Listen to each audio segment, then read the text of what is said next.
Vamos a hacer una oración. Señor, te damos gracias porque nos permites estar en este lugar. Bendecimos tu nombre, Señor, y agradecemos porque es un privilegio, Señor, el poder estar aquí. Te pedimos, Dios, que tú nos bendigas en esta hora y que ilumines, Señor, nuestro pensamiento para poder encontrar, Señor, en tu palabra qué es lo que tú has escrito, Señor, por manos del apóstol Pablo. No solamente para la iglesia de aquellos tiempos, sino para la iglesia que hoy conformamos. Te pedimos que nos bendigas y que tú tomes, Señor, este tiempo. En el nombre de nuestro Señor Jesús. Amén. Bien, hermanos, iniciamos el capítulo 2 de la segunda carta a los Corintios. Y como decía bien en la oración,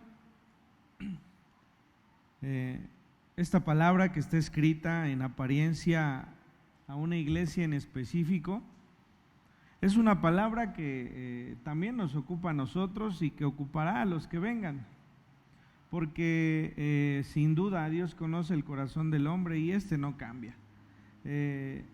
Las iglesias tienen los mismos problemas que en aquellos tiempos y los seguirán teniendo. Porque así es nuestro comportamiento, de acuerdo a lo que en nuestro corazón hay. Sin duda, como hemos repetido una y otra vez, no hay pretexto, nuestra espiritualidad debe ir creciendo. Dice la palabra, es necesario que yo mengüe para que tú crezcas. Y menguar es ir decreciendo, ¿no? Que nuestro orgullo vaya decreciendo, que nuestros rencores vayan decreciendo, que nuestra desobediencia vaya decreciendo. Y entonces cuando el Señor crezca en nosotros, todo esto tendrá beneficio no solamente para nosotros, sino para los que nos rodean. Hablábamos y es válido hacer hincapié en esto e insistir que esta carta es una carta en donde el apóstol Pablo muestra su fragilidad. A veces no vemos a los pastores o a los profetas o a los que dirigen la iglesia del Señor débiles. Creemos que siempre están de alguna manera fuertes y firmes, ¿no? Pero a veces pasa, a veces el pastor también necesita un consuelo, a veces el pastor también necesita una palabra de aliento. A veces usted dirá, uy, este es el pastor y cómo anda. Pues sí, también andamos así, ¿no?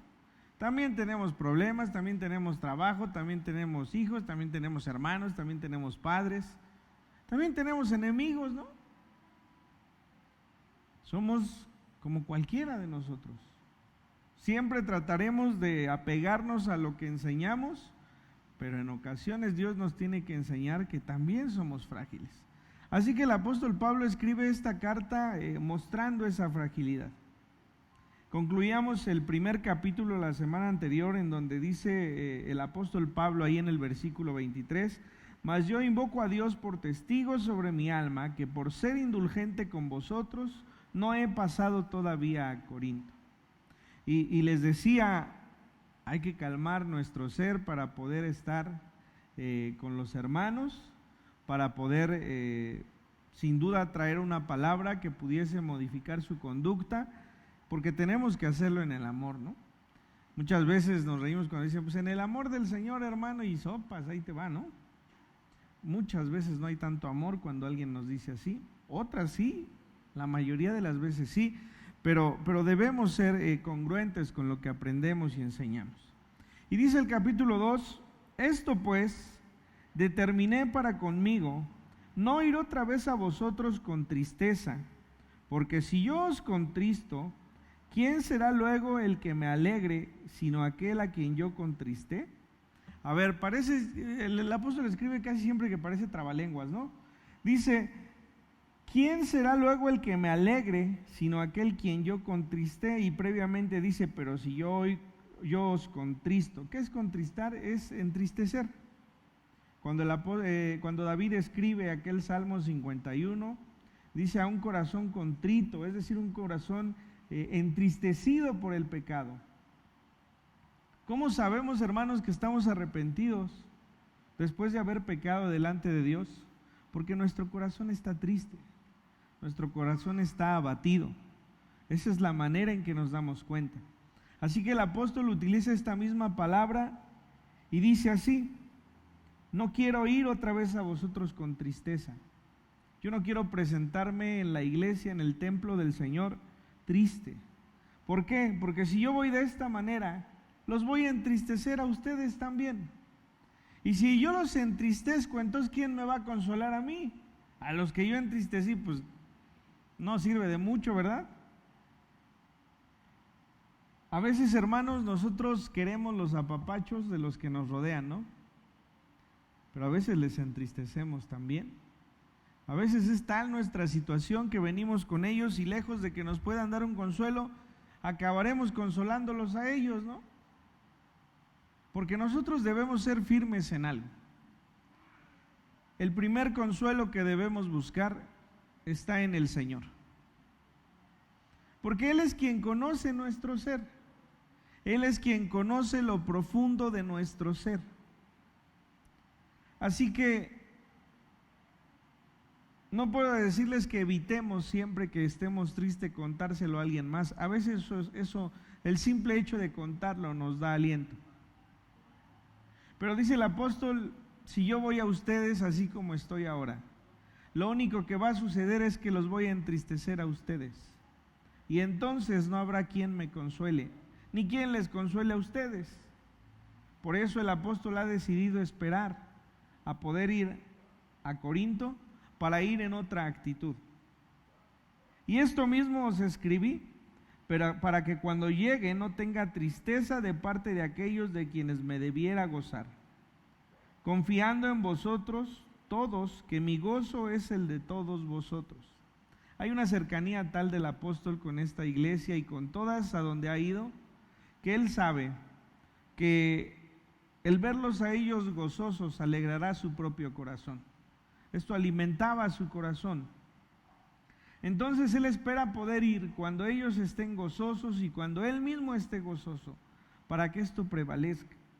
Porque por la mucha tribulación y angustia del corazón os escribí con muchas lágrimas, no para que fueseis contristados, sino para que supieseis cuán grande es el amor que os tengo.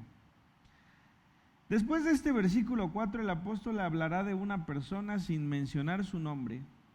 Una persona que hizo daño al apóstol con sus habladurías, con lo que mencionaba acerca de él. Y el apóstol sabe que todo eso que escuchó la iglesia le hizo entristecer. Cuando nosotros amamos profundamente a alguien y escuchamos que de ese alguien alguna persona está hablando mal, esto nos duele, nos lastima, nos entristece. Y es necesario entonces que podamos venir delante del Señor para que esto cambie.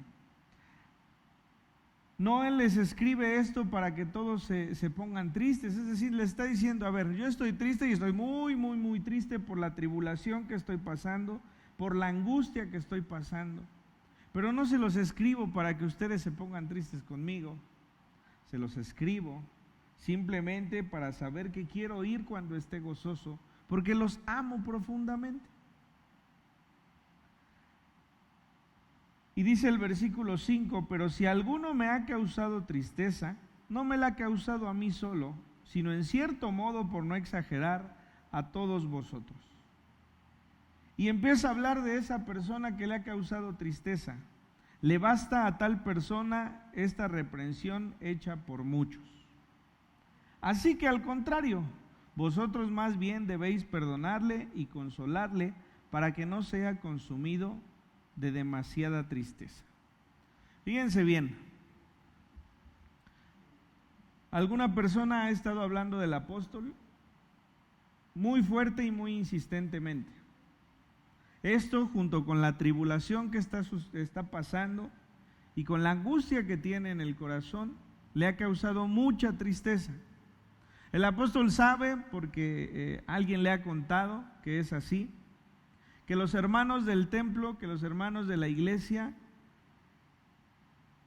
han reprendido a esta persona. Y dice el versículo 6, le basta a tal persona esta reprensión hecha por muchos. Pero, al contrario, vosotros más bien debéis perdonarle y consolarle para que no sea consumido de demasiada tristeza. Si alguna vez usted se ha sentido ofendido y esa persona que le ofendió a alguien le ha recriminado, imagínese que usted le diga a esa persona que le recriminó, no lo hagas, mejor consuélalo, mejor ora por él, mejor bendice su vida. Esto pocas veces yo lo he visto. A mí siempre me sorprendía porque alguna vez mi papá me habló y me dice, oye, me acaban de pegar en el carro.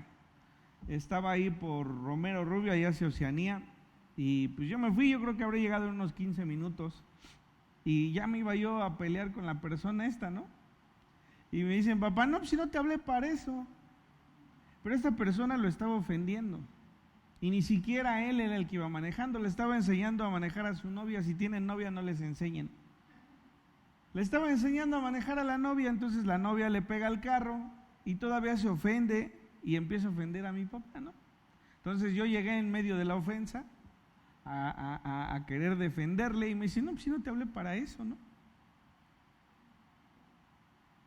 Conozco solamente, y lo puedo decir con una mano, 3 o 4 pastores que yo los he escuchado orar y bendecir a una persona que les ha ofendido. Entre ellas era él. Muchas veces hasta de su propia familia hablaban de él, y mi papá siempre era callado, siempre era ecuánime. Si los veía los saludaba bien, no digo hipócritamente, los saludaba bien. Y nosotros, yo sí me quedaba con ganas, ¿no? Pero pocas veces enseñamos esto. ¿Cuántas veces le ha enseñado usted a su hijo que debe guardar silencio, debe perdonar y debe bendecir? No solamente es perdonar y quedarse callado, ¿eh? Nos quedamos con ese dicho, es que yo soy manso, no menso, ¿no? Eso es muy común entre nosotros, lo he escuchado muchas veces. Pero el apóstol nos enseña a que no solamente tenemos que decir te perdono y ya, no, hagamos algo más. ¿Cómo le enseñan los padres a los hijos? Donde alguien en la escuela te pegue y tú te dejes, aparte de todo yo te voy a dar. Muy mal consejo, hermanos. Y le voy a decir por qué. Crecemos así, pensando esas cosas, y no sabemos a qué arriesgamos a nuestros hijos.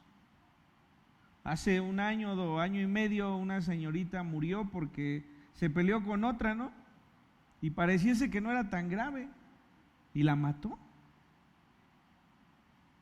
Yo trabajo en una escuela secundaria en donde las cosas se hacen muy graves de la nada, y donde los padres apoyan a los hijos a ser violentos simplemente por el hecho de no dejarse.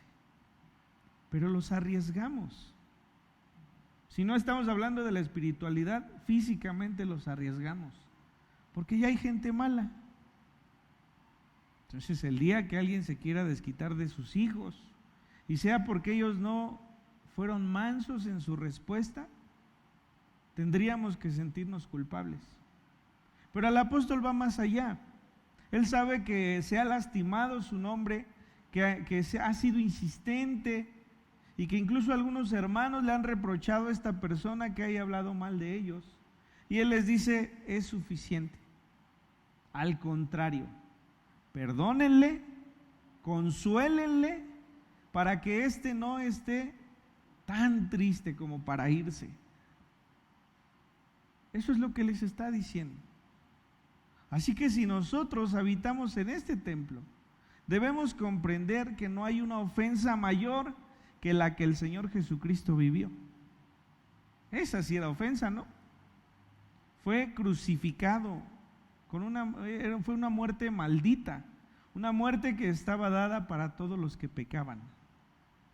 Y sin motivo, porque al final de cuentas él no era pecador y él no era culpable y él sufrió la ofensa. ¿Y qué dijo? Perdónalos, Padre, porque no saben lo que hacen.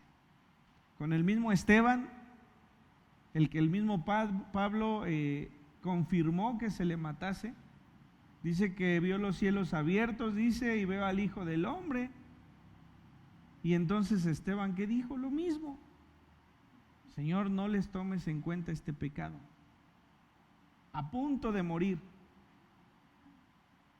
Seamos nosotros congruentes con lo que escuchamos y con lo que predicamos. Que nuestra voz sea una voz de consuelo para los que nos ofenden. Y el consuelo va más allá del perdón. Busquemos que Dios les bendiga, porque esto es lo que la palabra nos enseña. Dice, le basta a tal persona esta reprensión hecha por muchos. Así que al contrario, dice versículo 7, vosotros más bien debéis perdonarle y consolarle para que no sea consumido de demasiada tristeza. Por lo cual os ruego que confirmes el amor para con él. Porque también para este fin os escribí, para tener la prueba de si vosotros sois obedientes en todo. Tienes que perdonar. No puedo, no quiero, estoy lastimado, estoy triste. Tienes que perdonar porque no es una opción hacerlo, es un mandato. Dice el apóstol, por eso también les escribí, para ver qué tan obedientes son. Así que si Dios nos manda o nos hace sentir que debemos perdonar a alguien y bendecirle, también está probando que nosotros seamos obedientes.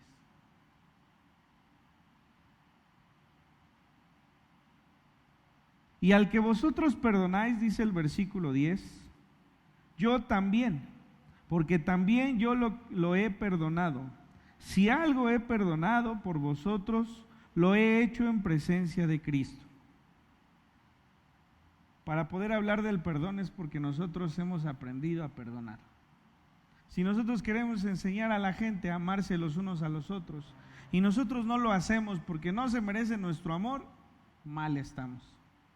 Si nosotros queremos enseñar a las personas que la palabra del Señor ha tocado nuestras vidas y que somos imitadores de Él, entonces nuestras acciones deben ser congruentes con lo que predicamos. Si nosotros consolamos, es porque Dios nos ha enseñado que hay un consuelo en Él. Si nosotros perdonamos, es porque entendemos que no merecíamos ser perdonados por Dios y lo ha hecho. Dice la Escritura que había una mujer adúltera, una mujer que había sido encontrada con un hombre y que estaban dispuestos a apedrearle como la ley lo decía. Así que vinieron con Jesús y le dijeron, vamos a matarle, ¿no?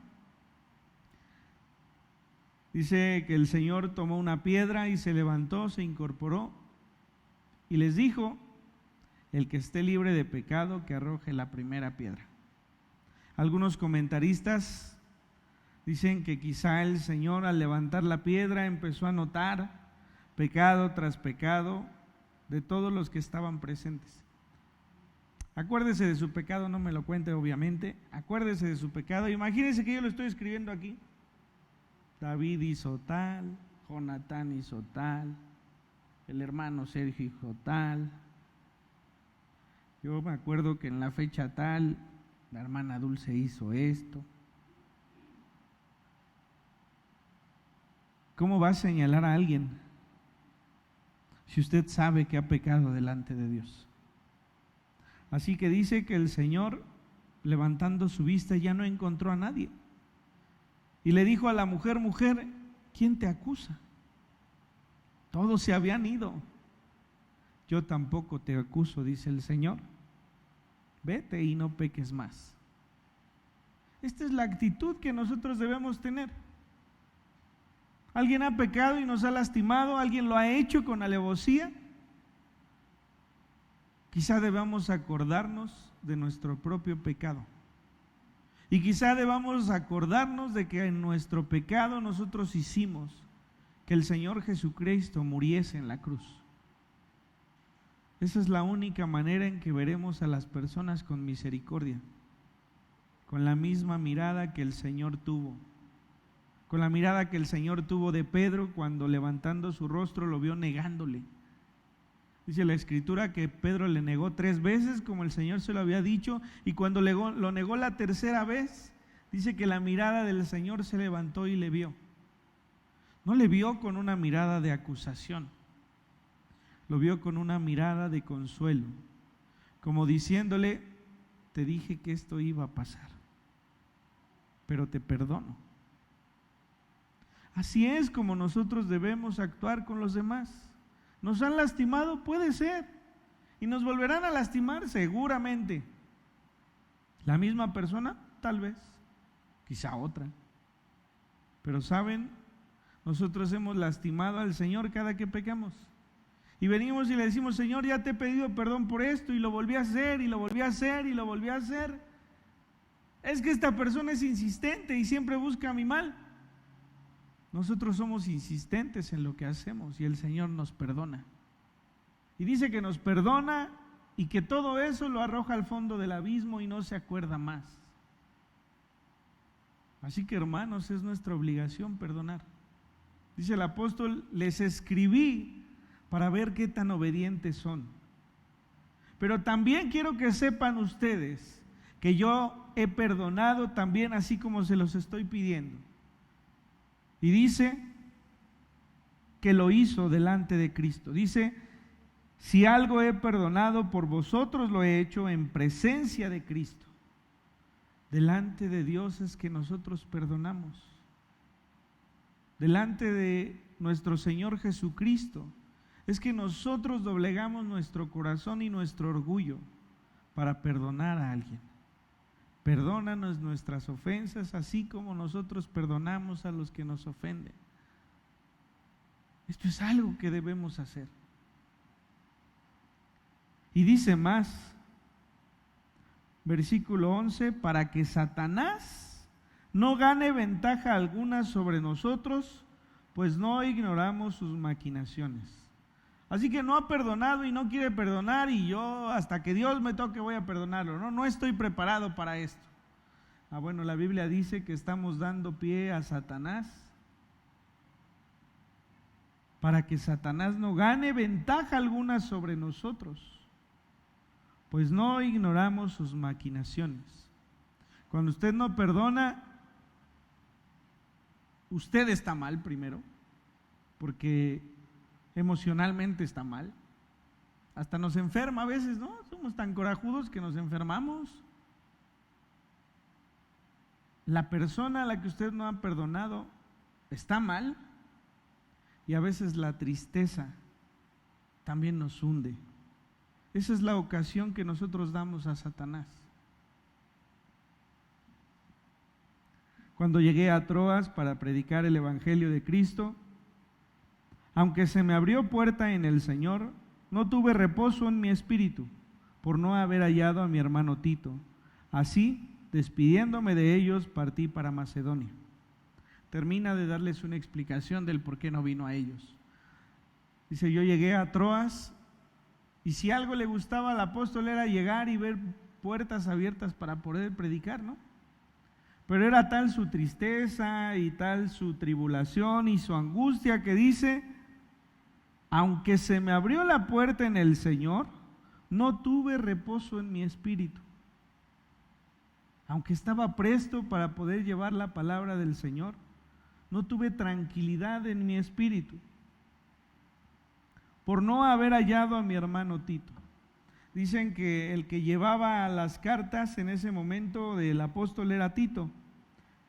El apóstol había escrito una carta de la cual no tenemos un conocimiento. Cuando dice en el versículo 3 y 4 que esto mismo les escribí, dicen los comentarios que no se refiere a la primera carta a los Corintios, sino que hubo una carta más. No la tenemos en la palabra, no sabemos qué contenía, pero pues esto que leemos nos da luz a entender acerca de alguno que había hablado de él, acerca de alguno que había lastimado el nombre del apóstol Pablo. Y entonces el apóstol estaba esperando que viniese Tito con la respuesta de la iglesia para poder estar tranquilo.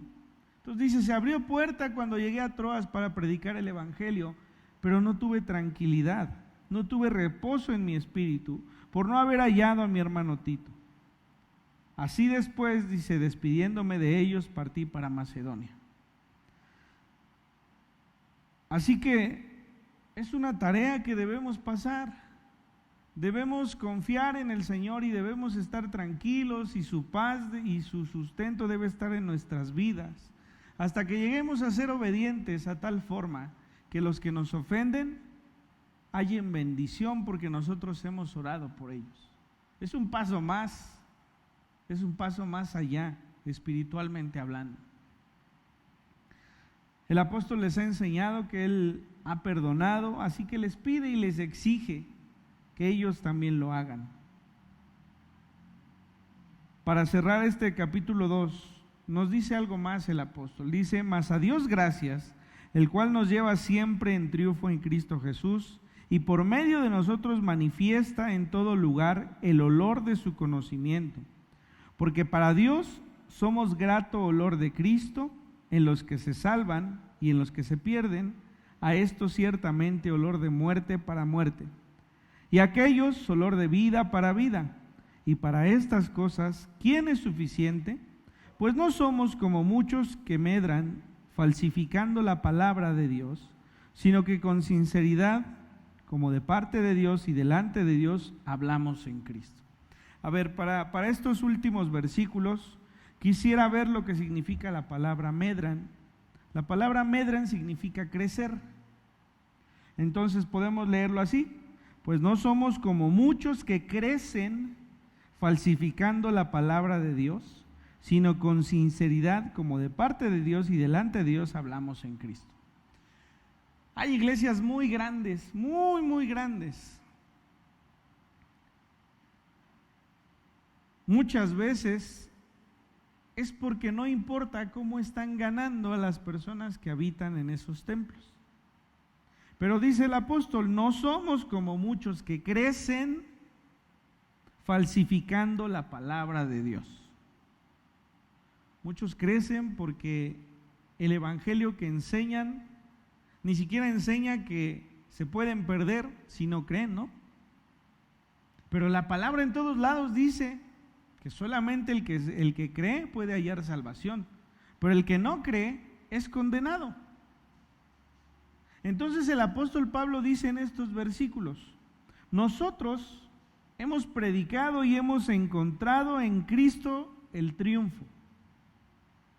Somos un olor grato para todos aquellos que se salvan, pero para los que se pierden, a esto ciertamente olor de muerte.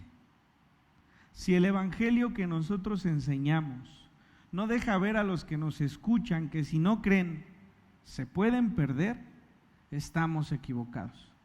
Hay una gran contienda con aquellos hombres que se dedican a la alabanza, a los cantos evangélicos, ¿no? El más sonado siempre es Marcos Witt. Siempre le tachan de que es ecumenista, que se reúne con diferentes mandatarios de las iglesias, ¿no? Y ecumenista es decir, bueno, todos somos hijos de Dios, todos estos. A él lo tachan de esto. La verdad no conozco ni quiero conocer su situación, pero es lo que se escucha, ¿no? No sé si él, pero sí sé que muchos degradan el evangelio con tal de que alguien se empiece a reunir con ellos mismos, con tal de lograr la aceptación de las personas. Dice el apóstol, nosotros no somos como esos que crecen. Si en esta iglesia el que viene de visita puede escuchar que hay salvación en el Señor Jesucristo y le queda claro por algo que dijimos, le queda una incomodidad por algo que dijimos, de que si no cree puede ser condenado, bien hacemos, porque esta es nuestra obligación. Si se va y no vuelve más, no, es que yo no voy porque allá ya me condenaron. Yo no le condené, la palabra es la que dice esto. Pero si se va incómodo, quiere decir que estamos haciendo bien. Pero si lo hacemos sentir muy bien y todos somos hijos de Dios, lo cual no es cierto, solamente el que cree es hijo de Dios, y se queda por eso, es que yo tengo mis reservas, pero me siento a gusto ahí. Por supuesto que está bien que venga, pero en algún momento debe encontrar la incomodidad de necesitar de un Salvador. Porque dice el apóstol, este es el Evangelio. No somos de esos que falsifican la palabra de Dios, sino que con sinceridad, como de parte de Dios y delante de Dios, hablamos en Cristo. ¿Qué es la sinceridad con Dios y de parte de Dios? El Evangelio es así de simple. El Evangelio dice, cree en el Señor Jesucristo y serás salvo tú y tu casa. Solamente el que ha creído en el Señor es salvo.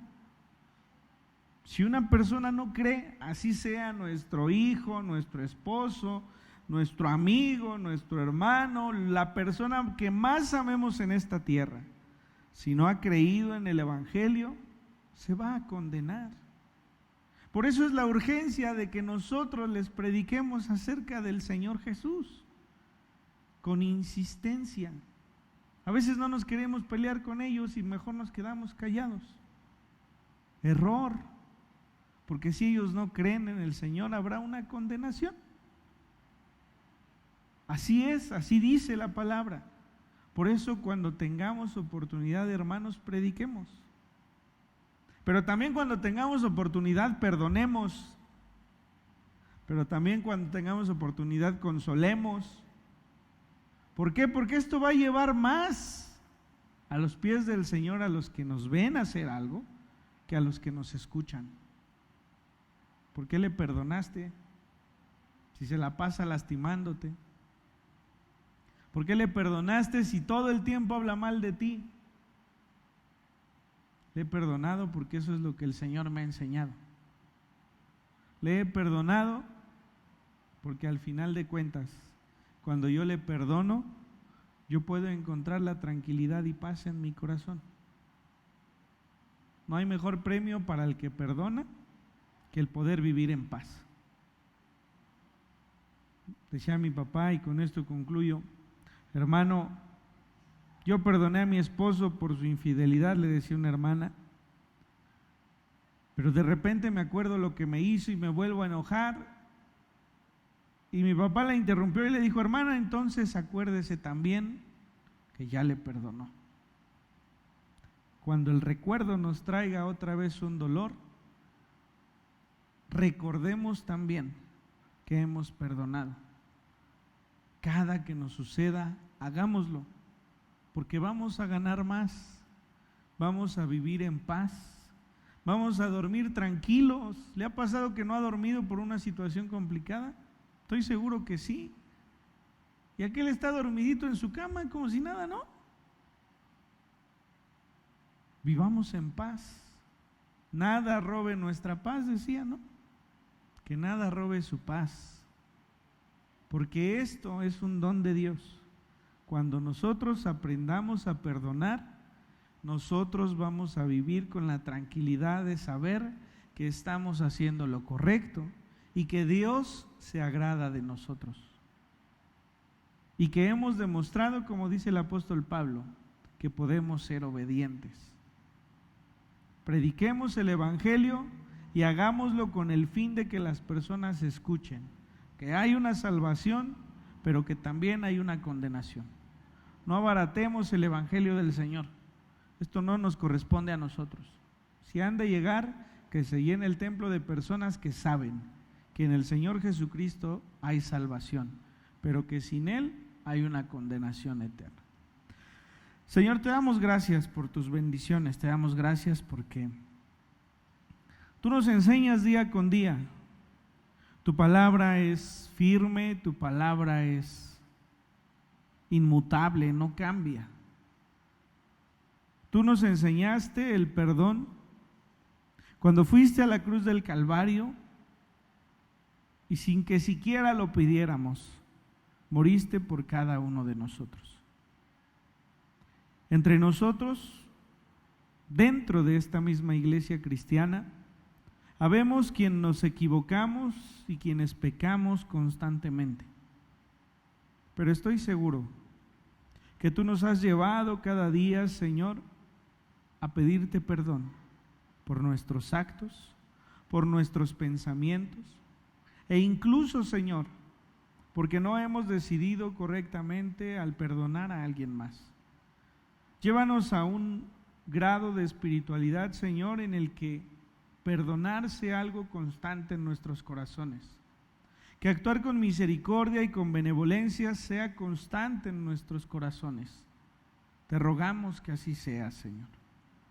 Te pedimos, Señor, que tú toques nuestro corazón y que nos enseñes a ser obedientes como tu palabra dice. Que la palabra que se predique en este lugar sea firme y que no busquemos crecer, que busquemos agradarte.